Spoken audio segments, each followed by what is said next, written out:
Graham Gooch out for the sort of brilliant catch that it needed to dismiss him today. Caught Capel de Doshi for 71. Tabaret swings the next one from Doshi down to long leg. That's a single and will bring Boycott into strike. Boycott on 80. Poised on the brink of history, if not immortality. One run to equal Gary Sober's record of test runs, two to surpass it. Coming into test cricket in 1964, here we are in 1981, still first choice opening batsman for England. It has been a remarkable career. Doshi places the man for the miss-hit sweep, 30 yards, back at leg slip, and bowls to Boycott, who is forward, playing it out on the offside.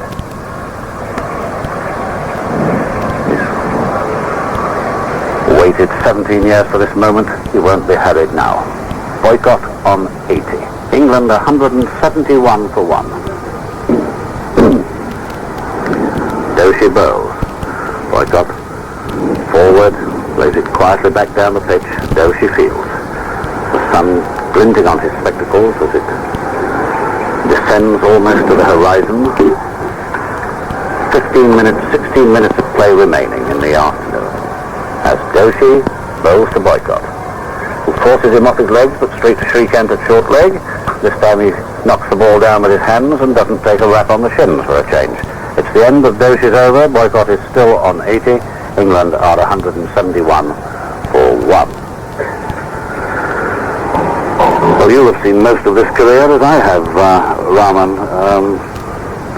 Always an interesting figure, Geoffrey Boycott. Yes, I've seen quite a bit of him in all sorts of different moods, really. I remember a long time ago when he was a comparatively young man, when he destroyed Surrey at the Oval in the final of the Gillette Cup. He hit the ball all the way around. That was Lord's, wasn't it? Hit the ball all the way around Lord's. Marvellous innings he played. And then on other occasions I've seen him go into his shell. I distinctly remember him batting against Lance Gibbs at the Oval. Lance Gibbs had two fielders on the offside and the rest on the leg side. That was a fascinating duel. New over starting from Kirti Azad. It's Chris Tabaret receiving, and he plays it back down the pitch to the bowler. And our scorer Kieran Mavani has come up with an interesting fact about Boycott.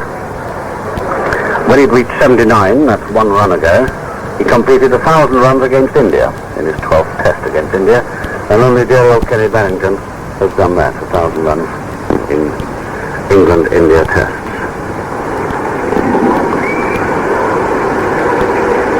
The field being repositioned, Silly Point coming in. So we have three close catches for Tabaret. This one out at slip, then Saka at Silly Point, Shrikant crouching at short leg, and it's Kirti Azad bowling. It's short, and Tabaret attempts to turn it off his legs and doesn't time it at all. The ball takes it on the pad, and out he goes to jab that spot at backward short leg. One of these days he'll dig a hole right in the ground. He waits for the next ball from Kirti Azad. Right arm over the wicket, medium pace off cutters. It's short, but not too short, and in an attempt to force it through mid-wicket, Tabaret sees the ball go straight to mid-wicket where Shastri fields. Game is no run, so Boycott watching. Who knows what's going through his mind at this moment. Kirti Azad bowls. Really gives this a bit of a flick, and Kirmani takes the bails off and appeals. Umpire Hanuman Rao has nothing to say about that, except I'm coming in to replace the bails. Which he does, or at least inspects the bails replaced by Kirmani, gives them a seal of approval, and breaks into a jog trot back to square leg. Just in time to see Kirti Azad starting to bowl. And he comes up short outside the off stump and pulled by Tabaret, but he can't clear the field, and it's Shastri again at mid-wicket, who cuts it off, and there's no run. Boycott leaning on his bat. A place among the greats of cricket awaiting him. Kirti Azad bowls. Tabaret turns him off his legs, It'll be 2 runs here, I think, much to Boycott's relief, as Shastri overtakes it. Flings the ball back over his shoulder, so to speak, as the batsman crosses for 2. Tabaret now 14, and England 173 for 2 at the end of the over. So this is which over is it? 74th. The new ball is due after the next over. But more to the point, this is the over in which Geoffrey Boycott probably becomes the world's leading Test batsman. Taking up your reference, Don, to Kenny Barrington, everywhere we go in India, everybody asks about Kenny. He was such a favourite here on all the grounds that everywhere we've been, people have mentioned his name. A very much loved Test cricketer, and I think that's true in every country in the world. People will always ask about him with great affection. Doshi throws to Boycott, who stretches forward, plays it back down the offside of the pitch, and Doshi fields himself. Boycott on 80. England 173 for 1, with Graham Gooch caught Kapil Dev at mid-wicket, bowled Doshi for 71. Doshi bowls to Boycott. Boycott, watchfully forward, crouching, does no more than put the bat to the ball, running it out on the onside. I think Jeff's going to keep you going till tomorrow morning, Don. Doshi bowls. Boycott drives firmly to mid-on, too firmly for the single to be attempted. He's still 1 short of the Sobers record, 2 short of passing it. 3 close catches lurk as he takes the next one from Doshi, flings it through mid-wicket, the bat is raised high, the whole of the crowd rise to him. Geoffrey Boycott is the highest scorer in the whole history of Test cricket. 84 his total now. He is 3 runs past Gary Sobers. The entire field move forward to congratulate him, and on runs a man in a pale green shirt and slacks, shakes Boycott by the hand and seems reluctant to leave. He's followed by another man with a satchel. Boyce says, thank you very much, but go back. I think he's asked his autograph, isn't he, John? Could well be. And so, history is made on the Feroz Shah Kotla ground in Delhi. John, I know that Gary Sobers would be the first to congratulate him if he's listening in Australia or the West Indies. I know he'd be the first. And it's Doshi, bowling to Boycott, who again flings it through mid-wicket, but doesn't get past the field this time. More hope lies in the return from Yashpal Sharma, which hurtles past Doshi's hand and is taken by Kitty Azad backing up. It's Doshi, slow left arm round the wicket. Bowls to Boycott. And this one turns a little. Boycott waits for the turn and plays it out to silly point. That is the end of the over. England 177 for 1 wicket. Geoffrey Boycott, 84 not out, now has 8,034 runs. 8,034 Test runs, the highest scoring batsman in Test history. There is a rumour going round, Don, that he's having a champagne party on Christmas Day. Yes, celebrate the occasion. Well, I had an invitation to a Bucks Fizz party from a young man standing just behind you, but it's bring your own champagne. Well, I didn't realise that it was a bottle party. I thought Jeff was pushing the boat out on Christmas Day. This is G. Dilly. Oh, I see. No, I'm talking about GB for the record. And I think that would be out of character for a Yorkshireman to start flogging champagne around. You mean a Lancastrian might do it, but not even... No, I'm not going so far as to say that. I mean, I don't know many Lancastrian cricketers. There aren't many about. That should guarantee you about 1,000 letters, I think, Don. Added 55 runs. Plays the next one from Madan Lal out into cover. Yashpal Sharma fields as Madan Lal's hands go up. That kept a little low again. And that's the first one we've seen behave like that when the bowling is from this end. That is the dressing room end, the Modi end of the ground, M-O-D-I, which has nothing to do with Russi Modi, the former Indian Test opener.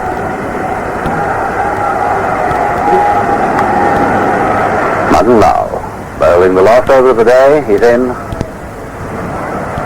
And And Tabaret lets it go by outside the off stump, lifting the bat, giving it plenty of room to go through, and there's no run.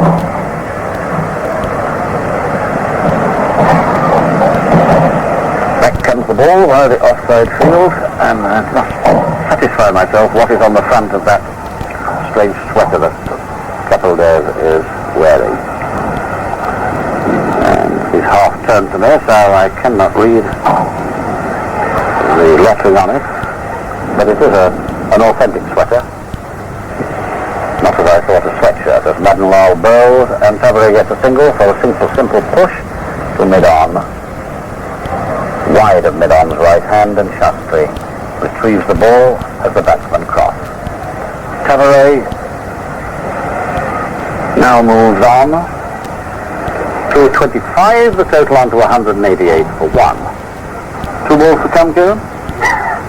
2 to come in this first day's play of the third test match. Boycott is facing. He's on 84, and Madan Lal is the bowler. Slower ball. Boycott waits for it and turns it backward at square leg, and they take a second one, which is going to be very quick, and there's a bad throw coming in there from Shrikant. It's Shrikant, yes. Normally a prince of fieldsmen. He's been out of action so long, he must have got stiff in the joints, because that was a very bad throw indeed, and Boycott, having set off for the second, realised he'd got to hurry. And his heart must have been thumping rather, as he pounded up the pitch there. 41 years old, been batting all day. And he faces Madan Lal, plays it out into gully. That is the end of the day's play, with Boycott on 86, Tabaret on 25, England 190 for 1. So an eminently satisfactory ending to the day as far as England are concerned. Mike Gatting, Graham Dillon? Yeah, I think we'll be so happy with that. Yeah, I think going back to Boyk, he's taken the allotted time we set him this morning to reach his great feat of his, and has also put us in a very strong position. I think at the close in Bangalore we were 180 for 4, were we not? 181 for 4? Yes, that's right. It's a shame. If Graham had stayed in, we perhaps might have reached 210, which would have been probably a more better total for us, certainly. Also without loss of a wicket. But we've got a platform again for tomorrow, just to see the new ball off. We've got 2 fellows very capable of doing that, and hopefully then the stroke makers will come in and push the score along slightly. Said with feeling, Mike Gatting, and as the players reach the pavilion, they all step back to let Geoffrey Boycott lead the way in. The world's heaviest scoring test batsman of all time. He's 86 not out at the end of the day. England are 190 for 1. Chris Tabaret 25 not out, and the only wicket to fall on this first day of the third test at the Feroz Shah Kotla ground in Delhi, Graham Gooch, caught by Kapildov at mid-wicket, bowled Doshi for 71. England 190 for 1. Tom, we haven't got a great deal of time, but just a couple of points, if I may. If you've got the bowling figures, I'm sure listeners would like to have those. And the other thing was, it seemed to me from this end that Chris Tabaret was playing a good deal more fluently than he has earlier in the series. It sounded rather a good innings in the second quarter. As the bowling figures are finally compiled, I can tell you that Keith Fletcher had a particular word with him, not in any lecturing or hectoring sense, but emphasised the importance of increasing the scoring rate if he and Geoffrey Boycott got together. And Tabaret has responded quite splendidly. He's played a lot of strokes in this short space of time, and some of them very good ones indeed. A straight drive, I remember, an extra cover drive, both for 4 were masterly strokes, and very good to see him playing with the confidence. He was brought in, of course, for a specific purpose, just as David Steele was in 1975, to counter quick bowling, and it seems to some of us that perhaps he hadn't been able to get out of the idiom of getting his head down and getting behind the line. But a friendly word from the captain seemed to have had the required effect, and it has been a very fine innings indeed so far, and as they say, with power to add tomorrow. So the bowling figures. Kapildov, 21 overs, 2 maidens, no wicket for 58. Madan Lal, 14 overs, 3 maidens, no wicket for 38. Philip Doshi, 23 overs, 10 maidens, 1 for 36. Robbie Shastri, 14 overs, 3 maidens, no wicket for 36. And Kirti Azad, 6 overs, 2 maidens, no wicket for 40. And just a final word about the great man, Jeff Boycott, not a semblance of an error today. Didn't sound as though he made many. No, he hasn't made any mistakes. The only alarms came from a little uncertainty between the running of these two after Sunday's mess in Jalandhar, where they certainly out of sorts with each other about that one. But today, Boycott has played without a blemish. He looked like a man in form, knowing that he was on a good wicket, knowing that the stars were right for him. They set great store by astrology here in India, and perhaps he'd been reading his this morning. But it looked from the word go as though he was set for a big innings, with the first target, of course, that world record. When he was on 80, he hit a 4, which took him past Gary Sober's record of 8,032 test runs. So Boycott is now in the history books, in the record books, for all time, and you'll be very happy about that. He certainly will, and I think all English supporters will be very happy with that close of play score on the first day. Thank you very much, Don Mosey, and also all our helpers, Ashish Ray and Robin Sabaro, Graham Dilly, and Mike Gatting for all the hard work and helping Don out up in the commentary box at the Modi as opposed to the Mosey end. So, 190 for 1, Gooch out for 71, caught by Kapil Dev off Doshi. Doshi with the best figures, 1 for 36 from 23 overs. Jeff Boycott, 86 not out, having become the highest scorer in Test history, and this is 107th Test, passing Gary Sobers, who made 8,032 runs in 93 Tests, and Chris Tavri, 25 not out. Undoubtedly a good day for England, but undoubtedly a day that in the final analysis, I suppose, will go down as Boycott's day. A man who, for sheer endurance and patience and durability and single-minded devotion to his profession, has really had no peer in the history of the game. So that is the story of the first day's play. England 190 for 1 off 78 overs. We'll be back at the same time tomorrow, but let's just hear again how that moment of history occurred. Doshi bowls, Boycott drives firmly to mid-on, too firmly for a single to be attempted. He's still 1 short of the Sobers record, 2 short of passing it. 3 close catches lurk as he takes the next one from Doshi, flings it through mid-wicket, the bat is raised high, the whole of the crowd rise to him. Geoffrey Boycott is the highest scorer in the whole history of Test cricket. 84 his total now. He is 3 runs past Gary Sobers. The entire field move forward to congratulate him, and on runs a man in a pale green shirt and slacks, shakes Boycott by the hand and seems reluctant to leave. He's followed by another man with a satchel. Boyk says, "Thank you very much, but go back." I think he's after his autograph, isn't he, John? Could well be. And so history is made on the Feroz Shah Kotla ground in Delhi.